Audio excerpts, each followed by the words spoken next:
Selamat datang di Rumah Belajar Kreatif dengan saya Samuel. Channel ini membahas topik seputar pariwisata, perjalanan, perhotelan, dan juga topik pembelajaran mengenai bahasa Inggris. Mudah-mudahan channel ini bisa bermanfaat bagi adik-adik sekalian, teman-teman, rekan-rekan, dan juga Bapak Ibu sekalian yang tertarik dengan dunia pariwisata, perjalanan, perhotelan, dan juga pembelajaran bahasa Inggris.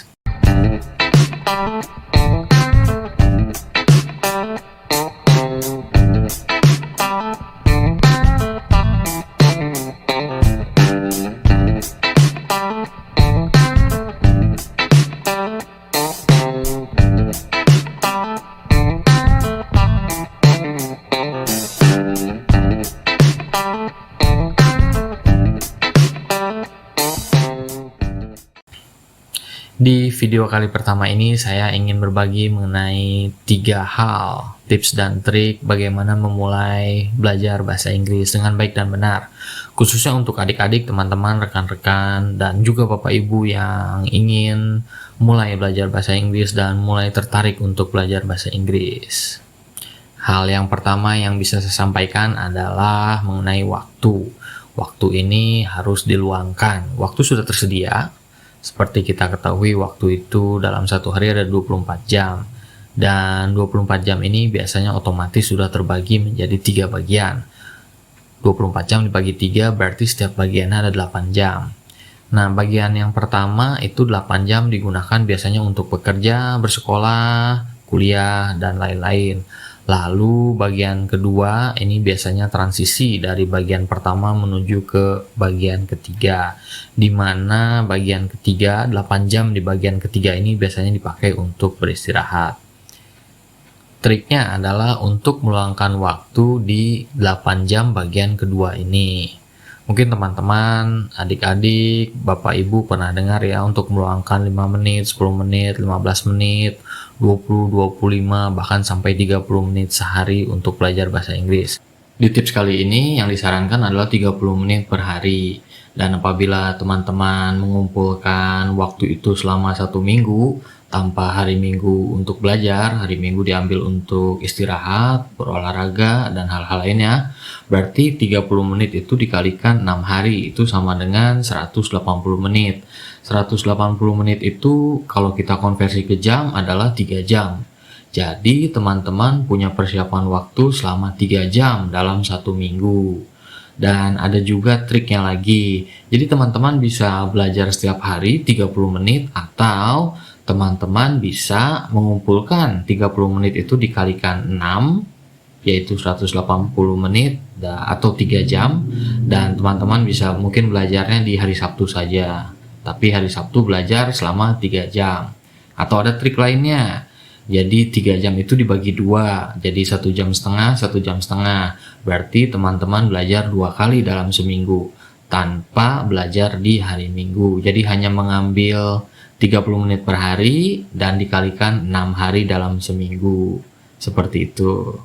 Dan apabila teman-teman konsisten, berarti 3 jam dalam 1 minggu itu bisa dikalikan 4. Dalam artian dalam 1 bulan itu ada 4 minggu.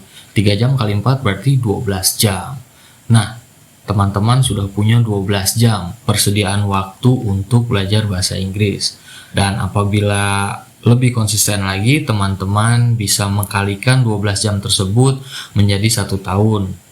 Dikali 12 bulan ya. Tetapi mungkin dalam 1 tahun itu ada 1 atau 2 bulan setiap orang itu butuh istirahat ya. Seperti misalkan bulan Desember itu menjelang untuk tahun baru. Berarti anggaplah 12 jam tersebut dikalikan 11 bulan ya. Berarti punya waktu sebanyak 132 jam untuk meluangkan waktu selama 30 menit 1 hari dan mengambil 6 hari belajar dalam 1 minggu. Dan apabila konsisten dalam 1 tahun dikalikan 11 bulan, tidak dikalikan 12 bulan, dalam artian Desember tidak dihitung, teman-teman punya persiapan waktu sebanyak 132 jam dalam 1 tahun. Begitu kira-kira waktu dalam bentuk pengaturan, pengelolaan, tips, dan triknya.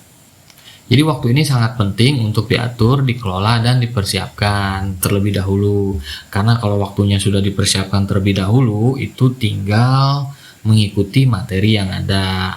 Karena banyak ditemui di lapangan itu banyak orang-orang yang susah untuk mengatur waktu, susah untuk mengelola waktu, dan bahkan bingung bagaimana cara mengelola waktu. Mudah-mudahan tips dalam mengatur waktu ini yang 30 menit per hari dikalikan 6 hari dalam seminggu, dan apabila konsisten bisa dikalikan 11 bulan dalam 1 tahun, yang tadi saya sebutkan bisa menjadi 132 jam, itu adalah waktu belajar yang bisa dipersiapkan. Dan sedikit informasi bahwasanya pengaturan pengelolaan tips dan trik waktu ini biasanya dipakai di tempat kursus. Tempat kursus biasanya menggunakan waktu yang seperti itu.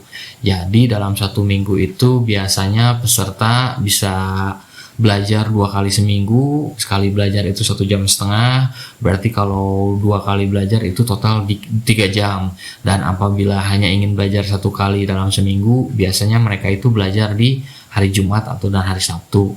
Tetapi apabila belajar 1 kali dalam seminggu itu biasanya langsung 3 jam. Tips yang kedua adalah sumber. Maksudnya sumber belajar. Jadi dalam belajar bahasa Inggris itu harus ada sumbernya ya. Yang paling gampang itu adalah dari buku fisik, buku cetak ya. Jadi bisa belajar dari buku cetak, dari buku fisik. Tetapi dalam hal ini triknya adalah jangan terpaku kepada satu sumber saja. Di mana zaman sekarang ini sudah canggih, teman-teman juga bisa menggunakan smartphone masing-masing untuk akses ke internet dan banyak informasi mengenai bahasa Inggris, pembelajarannya, dan lain-lain juga yang ada di internet. Atau juga bisa melalui YouTube channel, sudah banyak channel yang membantu dalam proses pembelajaran bahasa Inggris. Jadi triknya itu tidak terpaku terhadap satu sumber saja. Bisa juga belajar dari teman-teman yang sudah bisa, sudah mahir, dan bisa juga belajar dari guru atau dosen atau instruktur. Tips yang ketiga adalah tahapan dalam belajar bahasa Inggris. Jadi setiap bertemu topik dalam bahasa Inggris, tahapannya itu yang saya bisa berikan ada 5 ya. Yang pertama itu mengenal. Jadi kalau bertemu dengan satu topik itu dikenali dulu topiknya apa. Lalu setelah itu coba mempelajari. Lalu yang ketiga itu mengerti, dan yang keempat memahami, dan yang kelima ini menguasai. Saya ulang ya, mengenal, mempelajari, mengerti, memahami, dan menguasai.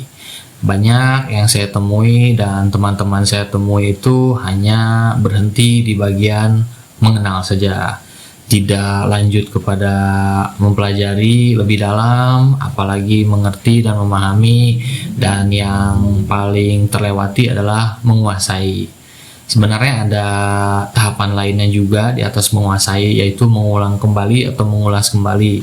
Jadi apabila kalau materi itu sudah dikuasai, ada baiknya juga untuk diulas kembali atau diulang kembali. Dan di atas itu ada menguji biasanya. Jadi kalau sudah menguasai, diulas kembali, dan ada saatnya untuk diuji. Jadi kesimpulan dalam video ini 3 hal yang harus diperhatikan dalam memulai belajar bahasa Inggris. Yang pertama adalah mempersiapkan waktu. Bagaimana cara mempersiapkan waktu? Triknya adalah mengatur dan mengelola waktu. Lalu yang kedua itu mengenai sumber belajar. Sumber belajar bisa melalui buku fisik atau buku elektronik, dari internet, YouTube channel, teman-teman yang sudah mahir, dari guru, instruktur, dosen, bahkan dari tempat kursus juga. Dan triknya dalam sumber belajar, jangan terpaku kepada satu sumber saja.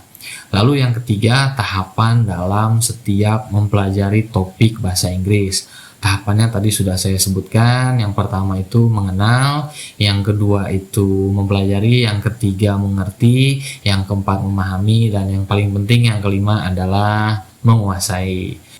Demikian kira-kira yang bisa saya sampaikan. Mudah-mudahan dapat berguna dan bermanfaat. Dan sampai berjumpa di video lainnya. Terima kasih sudah menonton. Saya Samuel, Rumah Belajar Kreatif.